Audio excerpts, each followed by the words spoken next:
A gladiator's defiance. Spartacus of Thrace. Spartacus was a gladiator, but he was much more than that. He was a symbol of resistance and a beacon of hope for many. He was from Thrace, a region in southeastern Europe, known for its fierce warriors and rich culture. Thrace was a land of rugged terrain and resilient people. Forced into slavery by the Romans, Spartacus was sold to a gladiatorial school. This was a common fate for many captured warriors. In this brutal system, men fought to the death for the entertainment of Roman crowds. The arenas were filled with the roars of spectators, hungry for blood and spectacle. Life as a gladiator was harsh and short. Injuries were common, and death was a constant companion. The conditions were grueling, and the hope of survival was slim. Spartacus, however, refused to accept his fate. He was determined to break free from the chains that bound him.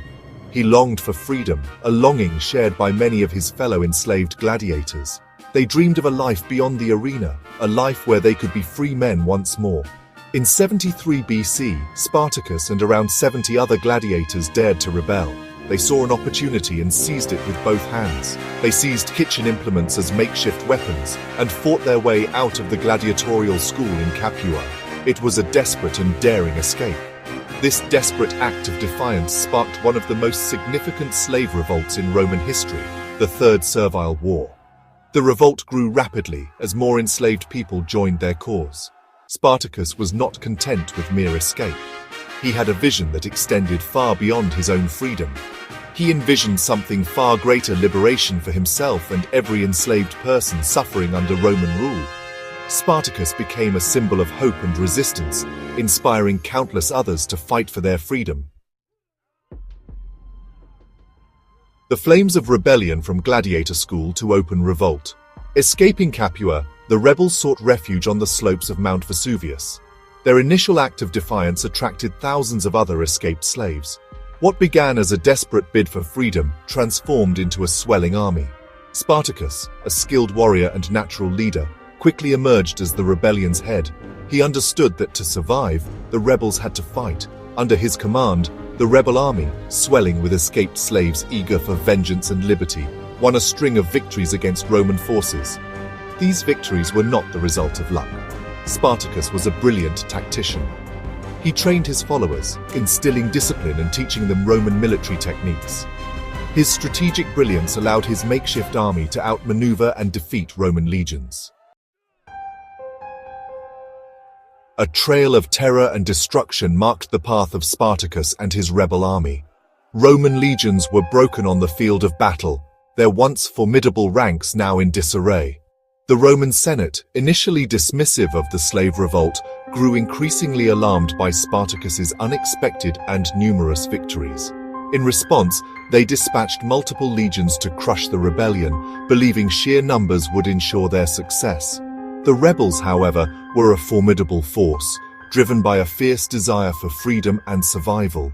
They were fighting for their lives and their freedom, and their desperation fueled their courage and tenacity on the battlefield. Spartacus, with his exceptional leadership, led them to victory after victory, inflicting humiliating defeats on the Roman legions. His name spread terror throughout the Roman world, causing panic and fear among the citizens and the ruling class alike. The rebels, however, were not invincible, and their journey was fraught with challenges. They were plagued by internal divisions and disagreements among their leaders. Some yearned to escape Italy and return home, seeking safety and a return to their former lives, while others, emboldened by their string of victories, desired to march on Rome itself, aiming for a decisive and bold strike. Spartacus, aware of the dangers of overextending his forces, sought to maintain unity and a clear strategic objective, balancing ambition with caution.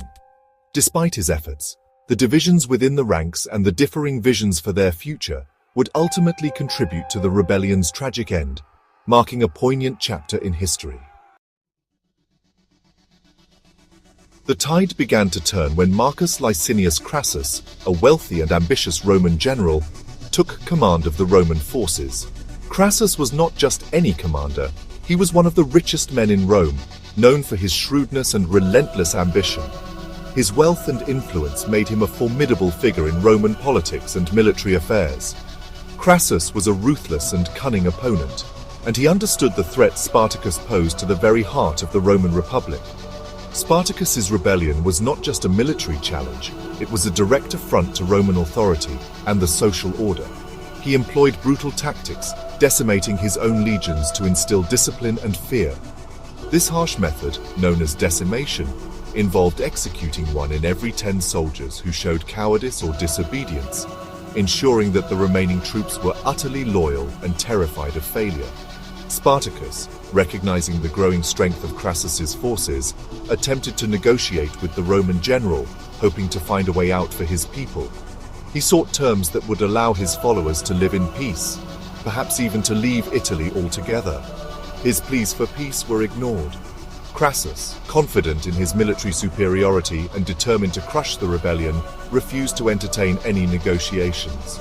Crassus was determined to make an example of the rebels. He wanted to send a clear message to any who might consider defying Rome in the future. In 71 BC, the two armies clashed in a final desperate battle near the Salaris River. This confrontation was the culmination of months of strategic maneuvering and skirmishes. The rebels, outnumbered and outmatched, fought bravely, but they were ultimately defeated. Despite their courage and determination, they could not withstand the disciplined and well-equipped Roman legions. Spartacus, fighting with unmatched ferocity, died on the battlefield, his dream of freedom extinguished. His death marked the end of one of the most significant slave revolts in history, a testament to the enduring human desire for liberty.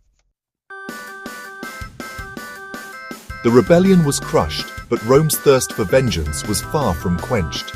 Crassus, determined to make an unforgettable example of the rebels and deter future uprisings, unleashed a wave of terror across the Italian countryside. Over 6,000 captured rebels met a gruesome end crucifixion. Their broken bodies, nailed to crosses, lined the Appian Way, the road leading into Rome, for miles. This act of mass cruelty served as a stark warning to anyone contemplating rebellion against Roman rule. The message was clear: defiance would be met with unimaginable brutality. Crucifixion was a punishment reserved for the lowest of the low slaves, rebels, and enemies of the state. It was designed to inflict maximum pain and humiliation, a slow and agonizing death under the scorching sun.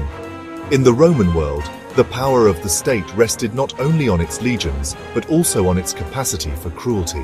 The mass crucifixion of Spartacus's followers was not just an act of revenge, but a calculated strategy of terror. Rome sought to break the spirit of its conquered peoples, to instill a fear so profound that resistance would become unthinkable. Despite the rebellion's brutal end, the legend of Spartacus lived on. He became a symbol of resistance against tyranny, a beacon of hope for the oppressed. Throughout history, his story has inspired countless individuals and movements fighting for freedom and justice. Though defeated in life, Spartacus achieved a different kind of victory in death.